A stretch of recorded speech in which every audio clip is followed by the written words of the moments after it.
Acción, tu revista mensual de cine y series, con los mejores estrenos de cine, fichas y reportajes coleccionables, series de televisión y 4 pósters todos los meses.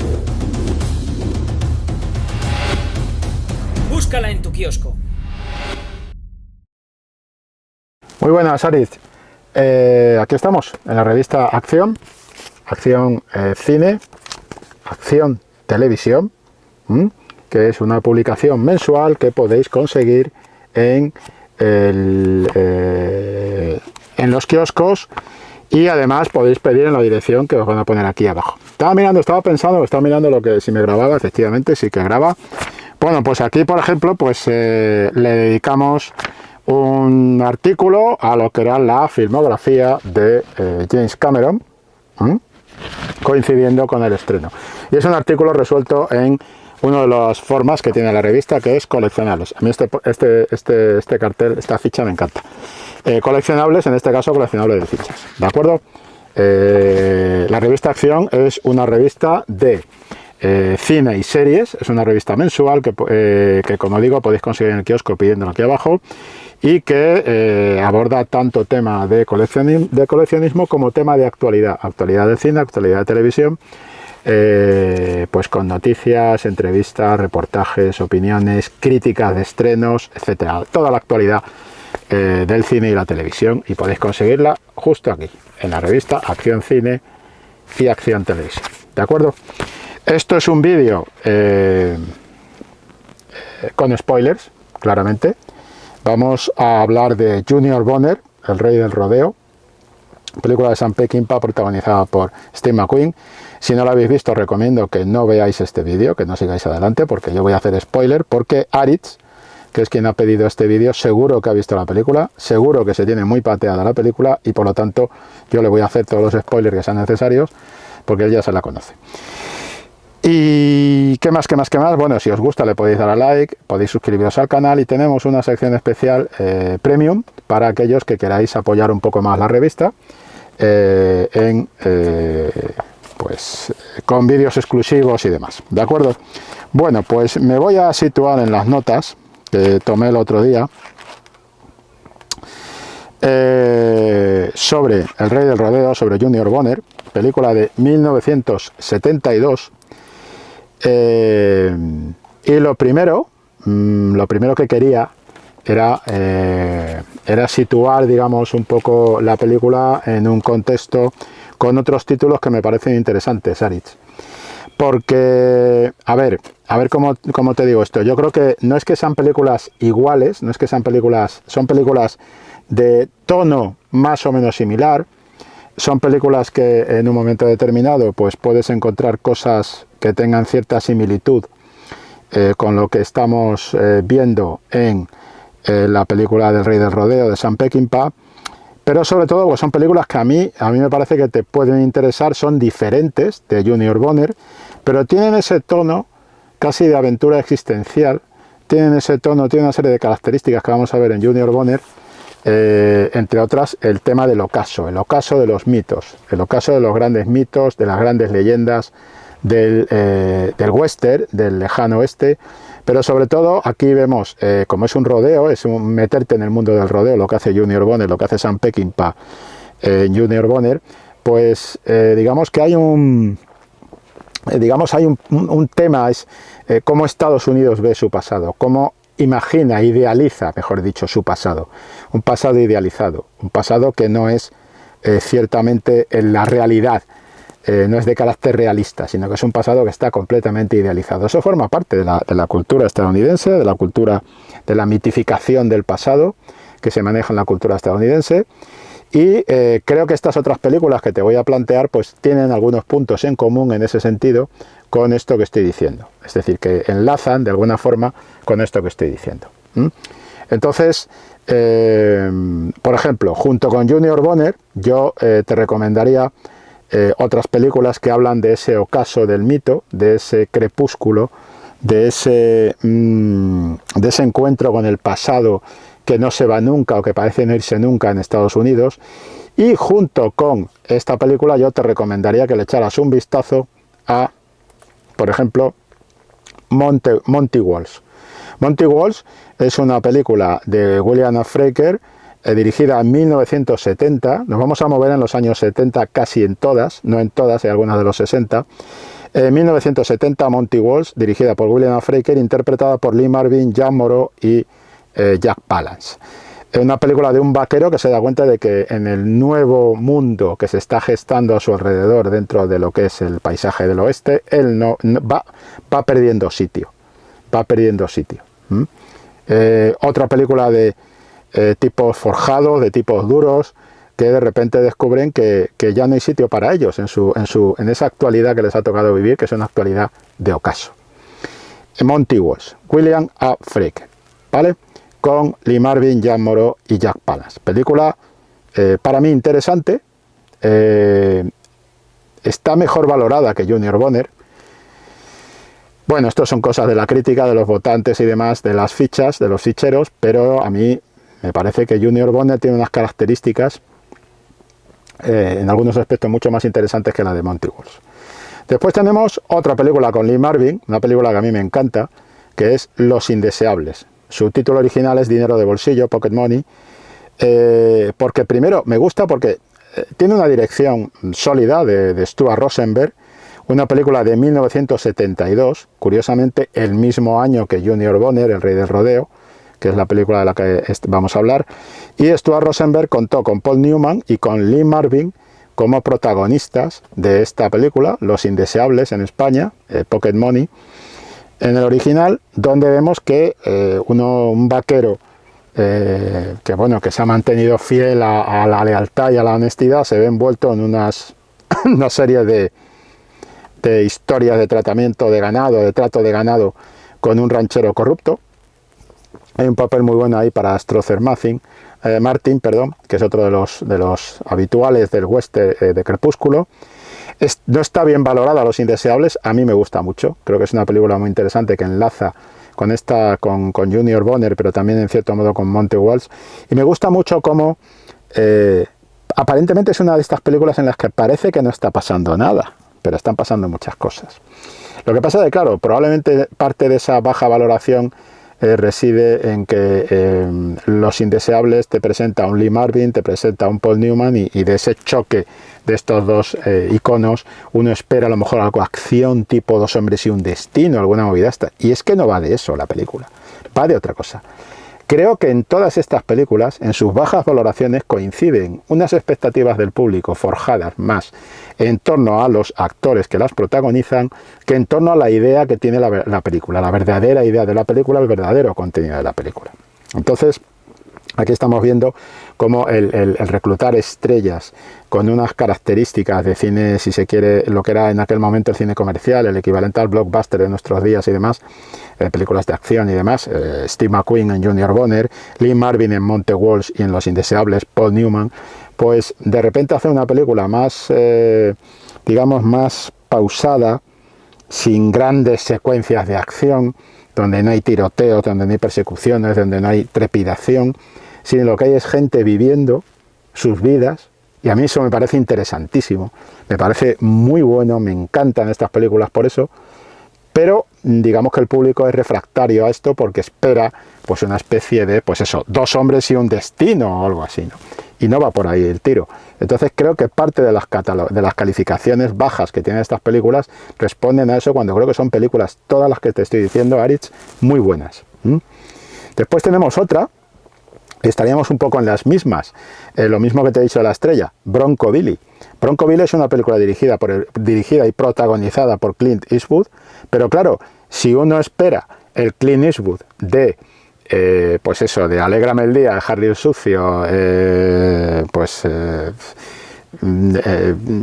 por ejemplo el Clint Eastwood de las películas de acción, de los westerns de acción, como por ejemplo Infierno de cobardes y este tipo de cosas, no se lo va a encontrar, porque aquí la propuesta de Eastwood es otra, distinta, y es una propuesta que creo que encaja muy bien con Junior Bonner y con todo esto que estamos diciendo, porque volvemos a ver la trastienda de los mitos, la decadencia de los mitos, y cómo los Estados Unidos parece que tienen serias dificultades para, bueno, lo que están haciendo, esta es una película de 1980, con lo cual también pertenecería a la década de los 70, que es a la que pertenecen todas las películas que he comentado hasta el momento, ¿no? Entonces, esa dificultad que parece tener en los Estados Unidos para despegarse de su mito, de ese mito idealizado de la forja del país, de la forja del lejano oeste y demás, y creo que eso es muy interesante desde un punto de vista casi existencial, ¿no? Pero claro, dices Clint Eastwood, Bronco Billy, la gente espera pues una película de acción, trepidación y demás. Mismo problema de esto que nos hemos encontrado. Por lo tanto, baja catalogación. Otra película interesantísima, también con baja calificación, Cuando mueren las leyendas. Para mí, una película a rescatar, una película protagonizada por Frederick Forrest, con Richard Widmark en un papel secundario, pero tampoco de demasiado peso, una película de Stuart Miller, dirigida, curiosamente, fíjate, en 1970, o sea, estrenada, perdón, en 1972 también.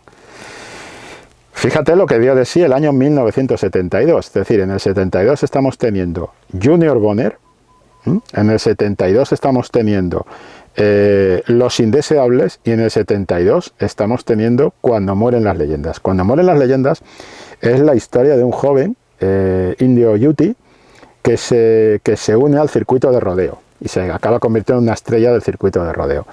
Y a partir de ahí pues se relaciona con un mentor, un borrachín, que le va guiando por ese circuito del rodeo. Nuevamente, temáticamente está cercana a Junior Bonner en cuanto al tema, en cuanto a ese mundo del rodeo, ese correr la cortina, pero esta es más amarga porque está hablando de esos niños nativos americanos de las primeras naciones que fueron arrancados de sus tribus y de su contexto cultural para educarlos a la fuerza en escuelas, en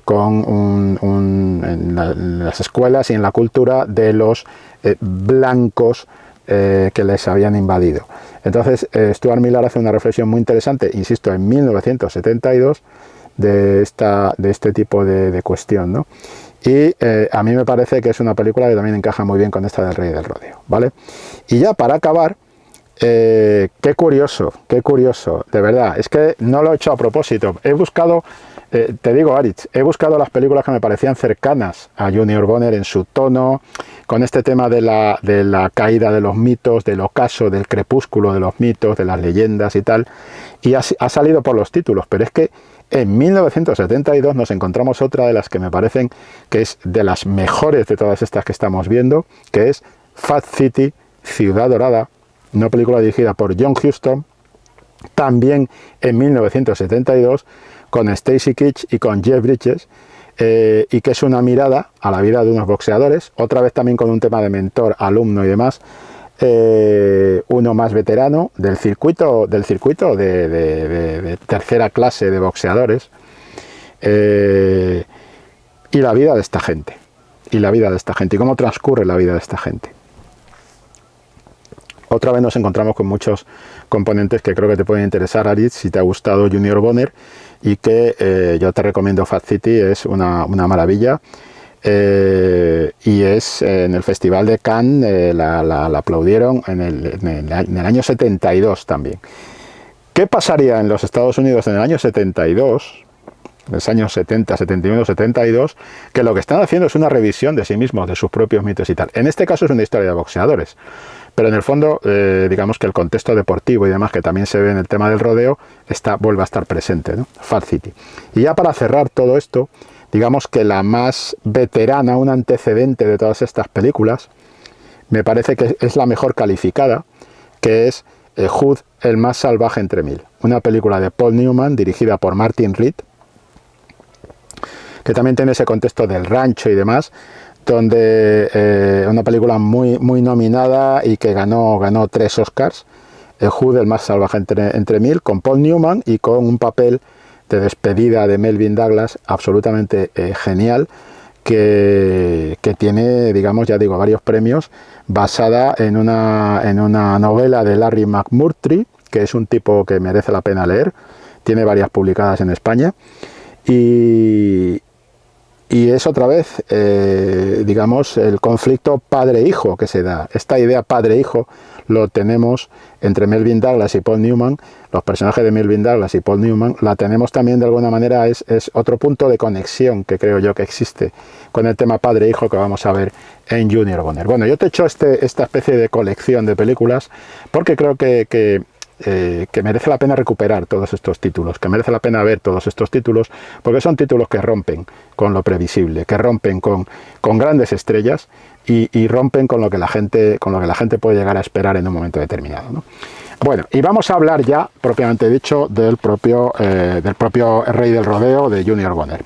Cosas que yo estaba apuntando, ¿no? Una película que dura 100 minutos, probablemente es una de las películas menos vista por el público actual de todas las de Peckinpah. Es una película que parece estar lejos de las características superficiales que muchos seguidores de Peckinpah, bueno, si son seguidores de Peckinpah no, pero que muchos espectadores esperan de una película de Sam Peckinpah, si se guían por Grupo Salvaje, La Huida, Duelo en la Alta Sierra, esa especie de espectáculo visual, de juego de la violencia, de la muerte en tres tiempos, de esta provocación con la cámara lenta en las secuencias de violencia, de muerte y demás, que parecen ser la seña de identidad del cine de Peckinpah. Creo que no es así, creo que esa no es la verdadera seña de identidad del cine de Peckinpah, y creo, sinceramente, que en Junior Bonner, que como digo es una de las películas menos vistas es una de las películas menos vistas de Sam Peckinpah, o menos visitadas por los seguidores de Sam Peckinpah, pues hay mucha gente que no le gusta, que considera que es una película floja y demás. Yo discrepo bastante de todo esto. Yo creo que es una película que hay que volver a visitar, que hay que volver a reevaluar, que hay que volver a valorar. A mí siempre me ha gustado mucho, pero me ha gustado mucho por lo mismo que me gustan todas estas que te he dicho. Es que son como vidas de gente normal, que están interpretados por estrellas, es cierto, y que están dirigidos por grandes directores, pero que no son una especie de trastienda de las leyendas, trastienda de los mitos, y así de alguna manera se convierte en una especie de autorreflexión, de autoexamen del propio cine y de lo que hace el cine fabricando leyendas y mitos, ¿no? Y creo que ese ejercicio es muy interesante. Ese tono documental con el que arranca la película, ese tono documental que con el rodeo propiamente dicho, con esa pantalla partida en movimiento, esos cuadros que van apareciendo y cerrándose y demás, que a mí me recuerda en cierto modo ese ritmo que imprime Peckinpah a sus secuencias de acción, pero me gusta mucho cómo también me recuerda a otra película protagonizada por Steve McQueen, cómo utilizaba la pantalla perdida, qué barbaridad, la pantalla partida, el caso Thomas Crown, una película que también interpretó Steve McQueen con Faye Dunaway, y qué dinamismo le dan a esa pantalla, que después vamos a ver un ejercicio de dinamismo de pantalla partida también muy interesante en Hulk, en la película de Hulk, que protagonizó Eric Bana.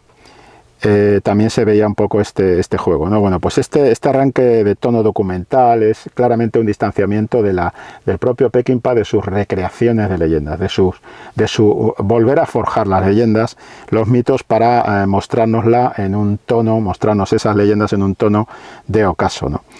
La película también es una película de antihéroe derrotado, de antihéroe en el crepúsculo, de antihéroe en el ocaso de su carrera. Lo dicen en el diálogo, se lo dice Ben Johnson al personaje de Steve McQueen. Ben Johnson es un poco el jefe del rodeo, el que lleva todo el rodeo, el propietario del espectáculo de rodeo, de las reses y todo esto. Y cuando se sientan a hablar en el desayuno, una de las cosas que le dice Ben Johnson precisamente es: ya no eres el que era, ya no eres el jinete, ya no eres el campeón de rodeo que eras, no eres el mismo, el tiempo pasa, etcétera, ¿no? Curiosamente, Ben Johnson conocía muy bien este territorio del rodeo, porque él había destacado como estrella del rodeo. Ben Johnson tiene una historia interesante, no la voy a alargar aquí, pero digamos que tuvo un desencuentro cuando John Ford le dio su yo diría que su único papel protagonista a lo largo de su carrera en Caravana de Paz. Parece que la cosa no salió demasiado bien, no se llevaban demasiado bien Ben Johnson con John Ford, y digamos que eso a Ben Johnson le costó posiblemente su carrera, ¿no? Pero es un actor que los nuevos directores de Hollywood recuperaron como un icono del western, como un icono, y ahí, por ejemplo, a Ben Johnson lo tenemos en La Huida de Sam Peckinpah, lo tenemos en Grupo Salvaje, también de Sam Peckinpah, pero lo tenemos en otras películas, ¿no? Ben Johnson creo recordar que estaba también en Muerde la Bala, de Richard Brooks, y Ben Johnson está en La Última Sesión de Peter Bogdanovich. Ben Johnson hizo carrera en el rodeo, fue una estrella del rodeo y conocía perfectamente el mundo, aparte de su trabajo en el cine, conocía perfectamente el mundo que se estaba describiendo en esta película de Junior Bonner, El Rey del Rodeo, ¿no? Después tenemos, junto con Ben Johnson, que es una auténtica institución del western, encontramos a Aida Lupino. Aida Lupino es una actriz y directora de presencia interesante en el cine negro. Está en El Último Refugio con Bogart, película muy significativa de paso del cine de gángster al cine negro propiamente dicho, y punto de arranque también importante para lo que es la carrera de Bogart dentro de lo que va a ser el cine negro. Y la tenemos en otras muchas películas, que incluso El Autoestopista, que la dirige ella misma, es una de sus películas más interesantes. Ella misma dirigía películas independientes, películas de bajo presupuesto, planteando cuestiones muy curiosas como realizadora. Aida Lupino, que es la madre del personaje de Junior Bonner, del personaje de Steve McQueen. Y después tenemos a otro grande, que es Robert Preston. Es decir, solo por ver a Steve McQueen, Robert Preston, Ben Johnson, Aida Lupino, a ver, esta película no es una calificación baja. Es decir, es solo el juego de los actores, cómo interpretan sus personajes, es una película hecha a la medida, también hay que decirlo, de Steve McQueen, ¿no? Y entonces, el personaje de Junior Bonner está muy hecho a la medida de lo que le interesaba hacer a Steve McQueen, para salir un poco de esa idea del héroe de acción, del rey del cool, que le habían etiquetado desde que hizo La Gran Evasión en adelante, Los Siete Magníficos, etcétera, ¿no? Entonces ese Bullitt, el rey del cool, digamos que McQueen quería interpretar, ya en Bullitt lo insinúa, ¿no? Quiere interpretar otro tipo de personaje, no quiere hacer siempre ese personaje de héroe de acción, por decirlo así. Y entonces es muy interesante cómo funciona la relación padre-hijo de Robert Preston con Steve McQueen, cómo construyen esa relación padre-hijo. Me parece que es genial y creo que es uno de los puntos fuertes de la película. Sigo con mis notas, de otras películas ya te las he comentado. El cómo te describe el mundo del rodeo, cómo te muestra el mundo del rodeo desde dentro. Es otra manera de describir el mundo del rodeo, es otra manera de describir el ocaso de los mitos del lejano y salvaje oeste. Es como, yo diría que este ocaso del rodeo, que en el fondo te está describiendo la película de Junior Bonner, es el segundo ocaso, el ocaso del ocaso, ¿no? Y hay un momento en que con la canción de Arizona Morning, por ejemplo, que arranca con los títulos de crédito, y con esa frase que dice Steve McQueen, que dice Junior Bonner, me parece que debería dedicarme a otra cosa. O sea, es decir, es esa sensación que tienen todos los personajes de Peckinpah, es decir, de no encontrar su lugar, de haber sido desalojados del lugar que tenían en su mundo, desalojados de su mundo, porque su mundo va desapareciendo para ser sustituido por otro. El tema del paso del tiempo es una clave del cine de Sam Peckinpah, y da lugar al ocaso, y en el fondo yo creo que todas las películas de Peckinpah tienen un punto un intento de ser como una especie de canto funeral de una época, canto funeral de los mitos, canto funeral de las leyendas, de un mundo de leyendas que desaparece, que no era real, que nunca fue real, pero que está desapareciendo. Y creo que en los años 60, en los años 70, esto, como he dicho antes, corre en paralelo con el propio caso de ese Hollywood mítico de otros tiempos que se está reconvirtiendo en otra cosa distinta, ¿no? En todas las grandes compañías, las mayors y demás. Lo que decía, el tema de la pantalla partida para el rodeo, el viaje del cowboy errante me parece que es muy claro. Y aquí en créditos, en los créditos de la película, con ese juego de las pantallas y demás que digo, te están definiendo todo este personaje. O sea, todo el personaje de Steve McQueen queda definido ya en los créditos, ¿no? Cuando terminan los créditos y aparece el último crédito, que es la firma de Sam Peckinpah, una película dirigida por Sam Peckinpah, hay un plano donde vemos a Steve McQueen tirado en el suelo, levantando, vamos, en lo que ha sido su petate para pasar la noche, allí al raso. El caballo, Steve McQueen a la izquierda del plano, el caballo y el western, perdón, el caballo y el coche y el chisme, este soporte donde se lleva el caballo, en la parte derecha del plano. Y me parece que es la visión perfecta de lo que es el crepúsculo del que estoy hablando, de Junior Bonner, ¿no? Del mundo del rodeo. Es decir, de repente vemos a Junior Bonner, tanto Junior Bonner, el personaje, como el caballo, como el coche, todo eso está a este lado de un río, y es como si Junior Bonner estuviera contemplando esa naturaleza de la montaña que está al otro lado de ese río. Esa montaña que pertenece ya a otro mundo, de alguna manera, con el tema del río por en medio, ¿no? Creo que esto, añadido a la firma de Sam Peckinpah, es una declaración de principios. Este plano, que a mí me parece, para mí es el mejor plano de la película, porque creo que define perfectamente la situación del personaje, ¿no? Un tío tirado ahí en el campo, solo, errante, que siempre está en el camino, como él dice, siempre en movimiento, y tiene a su caballo como compañero de viaje, y todos ellos, caballo, coche, hombre, están a este lado de ese río, al otro lado del cual están las montañas, está el paisaje, está ese paisaje de leyenda que fue y que ya cada vez está más inaccesible para los personajes, ¿no? Esa división del plano, esa composición del plano, me parece que es un plano muy definitorio para declaración de principios, para arrancar la película, ¿no? Creo que hay otro plano definitorio en Peckinpah, me parece un plano del mismo poder que tiene el plano de las alambradas de Pat Garrett y Billy el Niño, y lo que significan las alambradas para el personaje de Pat Garrett y para el personaje de Billy el Niño, en otra película clave de Sam Peckinpah, ¿no? Cómo juega con el zoom in y el zoom out cuando llega para definir ese momento de las excavadoras destruyendo esa especie de rancho que tenía el padre, cómo arrasan con el buzón donde está el nombre de Ace Bonner, el padre de Junior Bonner, que a mí, me ha recordado mucho. Hemos tenido este año una de las grandes películas de este año, de las mejores películas de este año, que es Alcarrás.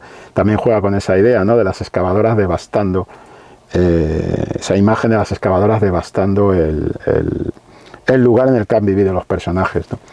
Creo que aquí pasa lo mismo, aquí pasa al principio, no al final, al principio de la película, en Junior Bonner, y es un poco esa idea, ¿no? Esa idea de un tiempo que se acaba, de una época que termina, y que es arrasada por la modernidad materializada en una nueva era, materializada en las excavadoras, y materializada en el personaje del hijo pequeño de Ace Bonner, que lo interpreta Joe Don Baker, que es este hijo que es un emprendedor. Entonces tiene su empresa y lo que está haciendo es vender la mitología del lejano y salvaje oeste y convertirla en una mercadería, ¿no? Y eso su hermano mayor, que es el personaje de Steve McQueen, de Junior Bonner, y su padre no pasan por ahí, son de otra pasta, están hechos de otra forma, ¿no? Y es un poco ese enfrentamiento que tiene siempre Junior Bonner con su hermano. Se quieren, además el hermano se lo dice: eres mi hermano y supongo que te quiero, pero no te aguanto porque tu visión de la vida no es la mía. Y eso se lo dice el Bonner joven al Bonner más mayor, ¿no?, a Junior Bonner, cuando se pelean en el bar y todo esto, ¿no? Creo que esta definición del personaje de Junior Bonner queda perfectamente estructurada en esos primeros 6, 7, 8 minutos del arranque de la película, tanto con las secuencias del rodeo, donde es derribado por el toro y demás, el tema del ocaso, del jinete que ya no es lo que era, y en blanco, con todo ese tono como oscuro y demás, en la oscuridad, en la noche, y el tema de esa imagen del tipo contemplando la montaña al otro lado del río, y en esa imagen del tipo yendo al rancho de su padre y diciendo: siento haber llegado tarde, porque el rancho lo están reventando por todas partes las excavadoras, ¿no? Creo que define perfectamente la situación en la que se encuentra este personaje cuando vuelve a su lugar de origen, ¿no? todo el tema del crepúsculo, ¿no? Y a partir de ahí, pues a partir de ahí tenemos la irrupción de personajes potentes, porque por ejemplo, es curioso, ¿no? Porque este año he hablado de Alcarrás, y citando las excavadoras y tal, pero es que este año también hemos tenido otra gran película española, que es Asbestas. Bueno, este año, en 2022, estoy pensando ya en los premios que se dan en 2023. Este año hemos tenido también Asbestas, y Asbestas también es una película que tiene mucho punto en común con otra película de Peckinpah, o cercana, es vecina, está en el vecindario de otra película de Peckinpah, que es Perros de paja. Casualidades de la vida, no, porque son directores distintos y demás, ¿no? Bueno, pues lo que digo, la irrupción de la madre, de Aida Lupino, la irrupción de Robert Preston, el padre, la irrupción del propio Curly Bonner, porque al principio Robert Preston está hablando con su hijo pequeño, con Curly Bonner le está pidiendo $5.000, que no necesita más, para irse a Australia a buscar, y el hijo dice que ya no le da más pasta, y ya le había dado bastante. Y después hay unos planos que me gustan mucho, porque son los planos de Junior Bonner cuando llega al rodeo y metiéndose entre las vallas donde están los animales y demás, ¿no? Y subiéndose a una de las vallas cuando pasan, pues eso, las reses y tal, lo que es los otros protagonistas del espectáculo, que son los animales, ¿no? Y a mí me ha recordado como un laberinto del Minotauro, que son los corrales. Es decir, el Junior Bonner en los corrales, caminando por los corrales, me recuerda mucho esa especie de laberinto del Minotauro, ¿no? Es decir, está intentando salir. El Minotauro sería el propio Steve McQueen, no sería Steve McQueen, no lo veo yo como Teseo en esta visión, sino que lo veo más bien como el propio Minotauro, que está el hombre intentando salir de ese laberinto en el que se encuentra, que es un laberinto de ocaso, un laberinto de ya no soy el que era. En un punto clave de su vida como antihéroe crepuscular, que es muy propio del director, ¿no? La imagen de un mundo que se acaba, que es la misma de un cambio de esa era en Hollywood, de esa era dorada de Hollywood. El plano de cara a cara del protagonista con el toro me parece que es muy significativo en ese paso por los corrales. El reto con el toro es un poco el tema del Minotauro. Ahí sí que parece que estamos viendo a Teseo frente al Minotauro, pero es que en realidad yo creo que hombre y toro son el mismo personaje. O sea, me inclino por pensar que es mi opinión, esto es totalmente discutible y muy personal y muy subjetivo, pero me inclino por pensar que ese cara a cara de McQueen con el toro en realidad no es que sean dos personajes distintos, sino que más bien tienen mucho en común. O sea, McQueen sería casi un Minotauro, es una especie de mezcla, ¿no? El hombre subido al toro, una idea del hombre y toro. La idea de Minotauro me suena más que a que sea un papel de Teseo. Porque además está ese tema de eso, del laberinto de los corrales y demás, ¿no? El antagonista es el tiempo, como siempre en las películas de Sam Peckinpah, el paso del tiempo, la llegada de otra época que barre con la anterior, pero además barre inmisericordia, o sea, sin ningún tipo de pega, de misericordia, de culpa, no hay culpa, es decir, arrasa con lo que hay antes y ya está, una era arrasa a la anterior, ¿no? La que le precedió. El tema del personaje de Ben Johnson, ¿no? El cara a cara con McQueen, es un reencuentro de dos personajes claves, de dos actores de la huida, en una situación distinta, porque aquí Ben Johnson pues simplemente es un empresario y demás. El tema de ya no eres el jinete que eras, le dice Buck, el personaje de Ben Johnson, a Steve McQueen, al personaje de Steve McQueen. ¿Y qué hace Peckinpah en ese momento cuando el otro dice eso y le pide que le adjudique el toro para poder reeditar su duelo con el toro y salir ganador? Peckinpah te pone la cámara un poco en picado sobre Junior Bonner. Hasta qué punto Junior Bonner, me parece que está liando un cigarro en ese momento o algo así, está en posición de vulnerabilidad en ese momento, está como en picado en esa posición de casi sometimiento al personaje de Buck para pedirle ese favor, ¿no? Déjame que vuelva a enfrentarme con el toro, que es un poco como culmina la película.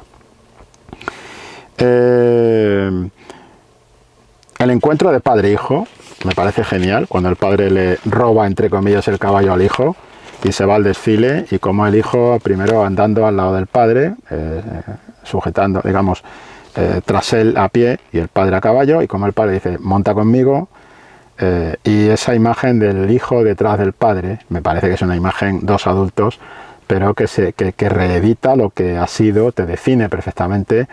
Creo que es una de las películas más bellas sobre las relaciones padres e hijos y las relaciones de emulación de los hijos de lo que ha hecho el padre, al mismo tiempo que intentan hacerlo de otra manera, porque no están del todo convencidos de algunas cosas que hace el padre. No hay más que ver las miradas de Steve McQueen y de su hermano en la ficción, de Carly Bonner, de Jordan Baker, cuando están en el bar y de repente, digamos que buscan la manera de que padre y madre se reencuentren, y aparece esta otra mujer que dice, oye, me debes un baile, la enfermera, me debes un baile y tal.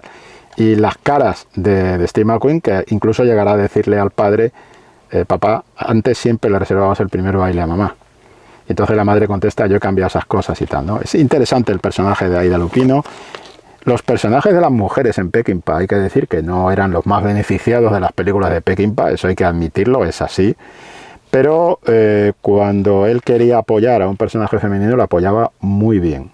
Lo apoyaba quizá de una manera que no se ha valorado tanto. Y no estoy pensando, por supuesto, en el papel de Susan George en Perros de paja, que es un papel difícil de tolerar. Incluso se dice que se le ofreció el papel a Helen Mirren, y Helen Mirren, cuando leyó el guión, dijo, yo esto no lo hago.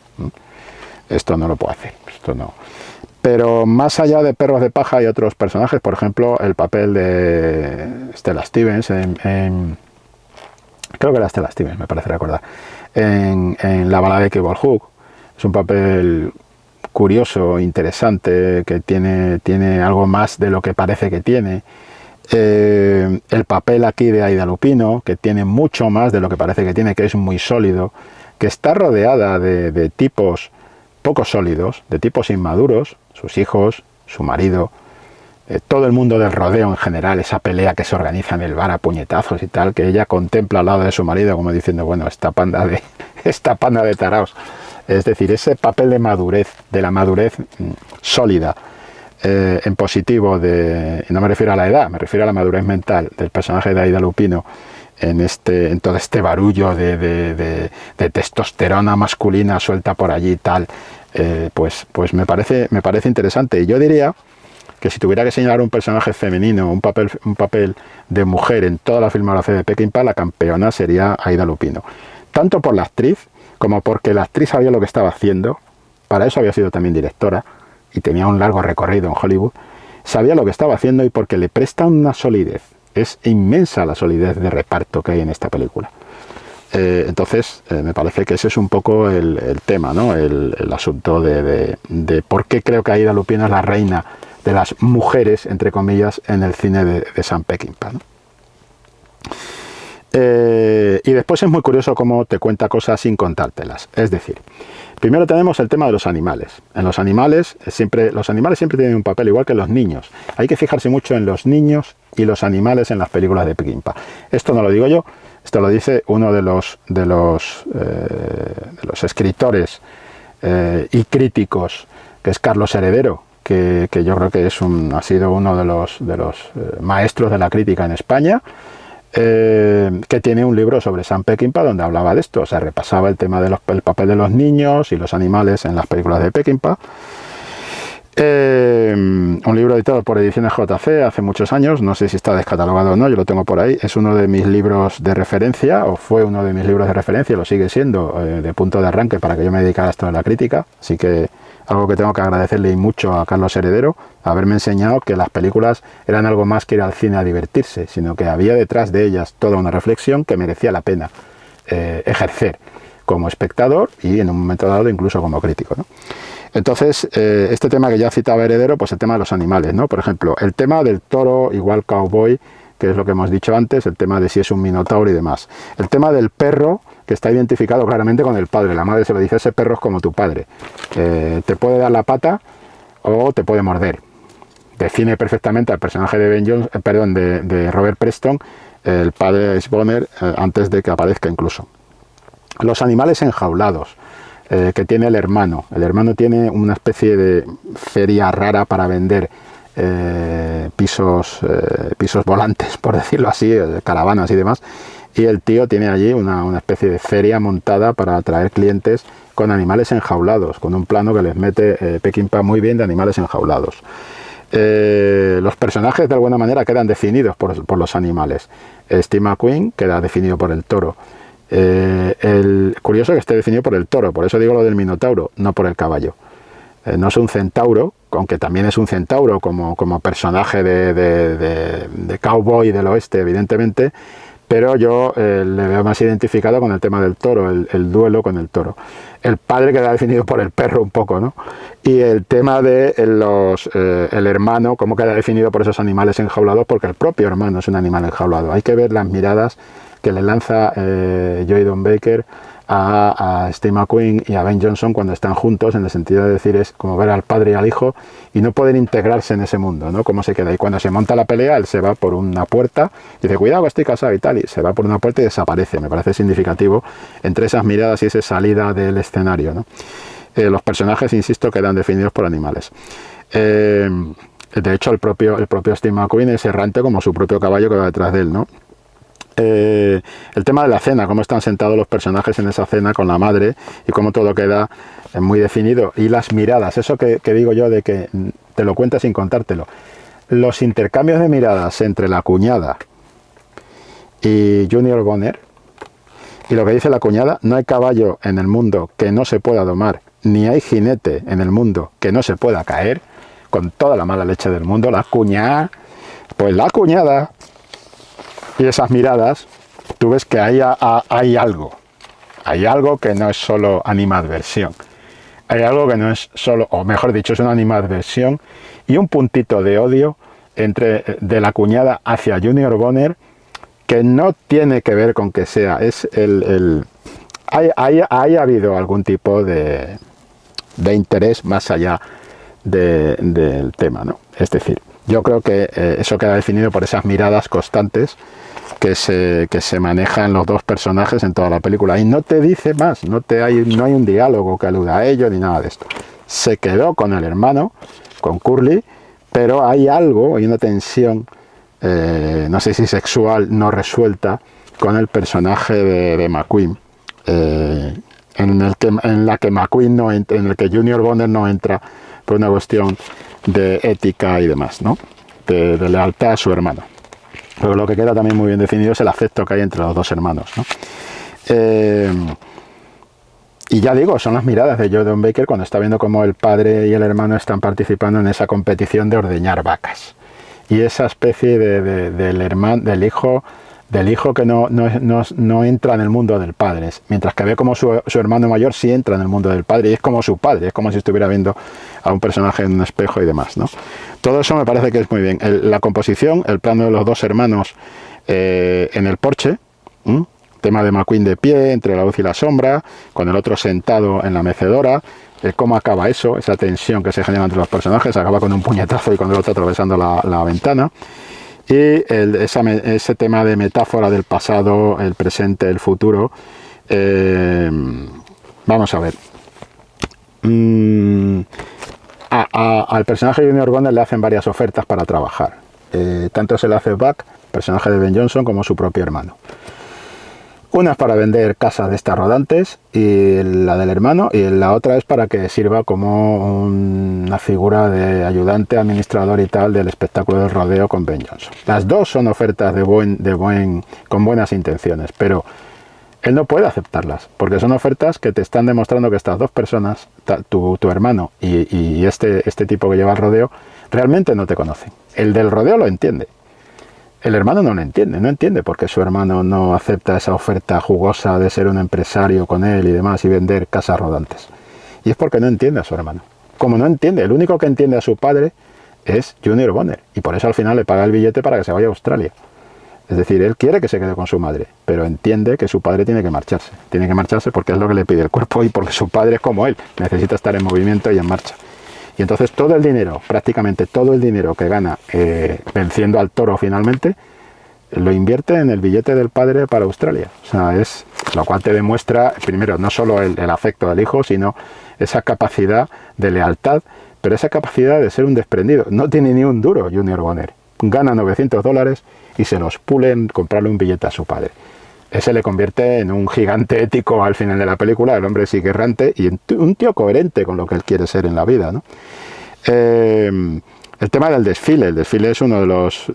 para mí es un momento clave de la película, por eso que digo, de encuentro del padre y el hijo. Y el tema de dos vaqueros, dos generaciones de vaqueros enfrentados al crepúsculo. Dos generaciones barridas por los nuevos tiempos y demás. Y digamos el tema de... hay un momento, una frase clave que creo que define muy bien todo el cine de Sam Peckinpah. Por eso creo que hay que revisar esta película. Creo que posiblemente en muchos aspectos esta película sea más, defina mejor. Creo que hay 4 películas que definen mejor lo que realmente es Sam Peckinpah para el cine de western y de las leyendas y de los mitos, mejor que Grupo Salvaje, que es la que más me gusta a mí. Grupo Salvaje es mi película favorita de todos los tiempos, de todos los géneros y de todas las... ¿Vale? Pero dicho esto, entiendo que, por ejemplo, La balada de Cable Hook, Pat Garrett y Billy the Kid, Junior Bonner y Quiero la cabeza de Alfredo García, son películas que definen mejor lo que realmente sentía Peckinpah. Son películas donde Peckinpah hace un striptease, incluso sentimental, de lo que realmente sentía él frente al ocaso de los grandes mitos y cómo se sentía él frente a todo esto.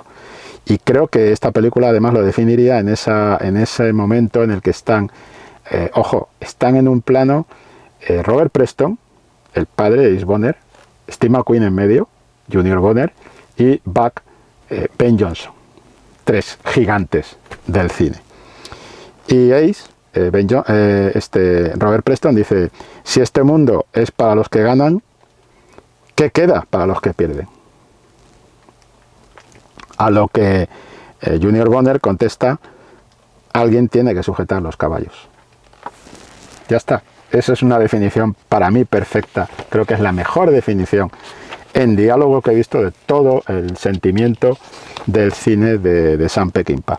Escribía y rodaba películas sobre esos perdedores que son ese alguien que tiene que sujetar los caballos.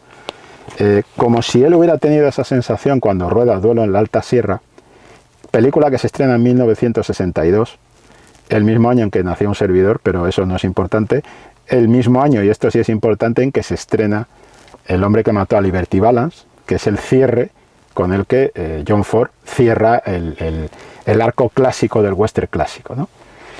Y también te digo, Aritz, si no has visto El hombre que mató a Liberty Balance, te recomiendo que la veas, porque es el principio del fin, o sea, es el final, el cierre del western clásico, de la era clásica que había iniciado el propio John Ford con La diligencia. Bien, pues creo que todo ese arco de viaje del western, creo que Sam Peckinpah tiene la sensación cuando estrena Duelo en la Alta Sierra en 1962 de que él ya ha llegado tarde al género, de que ha llegado tarde a Hollywood, de que ha llegado tarde a los mitos. Y entonces, ¿qué hace?